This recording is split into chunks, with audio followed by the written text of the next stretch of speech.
Any comments on farrowing rate? No? Farrowing rate's been kind of interesting. As we've looked over time, it's gone up considerably the last several years. I think our database now, I think in the average, and it was like 85.5%, I think was the average of the database. But we see farms down in the 70s for a year, and there are a few farms that are 94, 95, sometimes 96% for a year. So again, a huge variation there. And again, that's back to the quality of the guy doing the breeding, the quality of the semen on the day that he breeds, and is that sow in good heat. So again, we will see that much. We normally see that kind of variation. Now the top end farms are usually the ones in those 30s. They're going to see the farrowing rates in the upper 80s or into the 90s. And a 4% change in farrowing rates, about 1.34 pigs per sow per year improvement.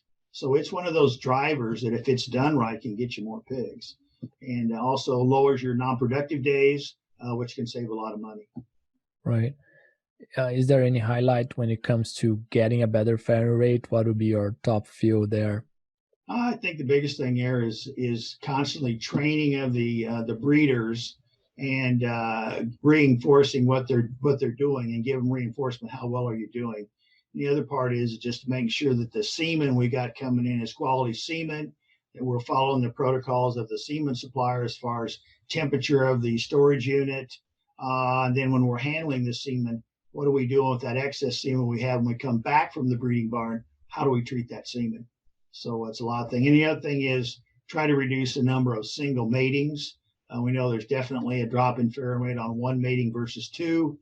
And there's a lot more farms now doing 3+ matings to a subset of sows in there that again helps to increase the farrowing rate. So it's letting the sow tell you what you need to do in the breeding area, when and where and how many times.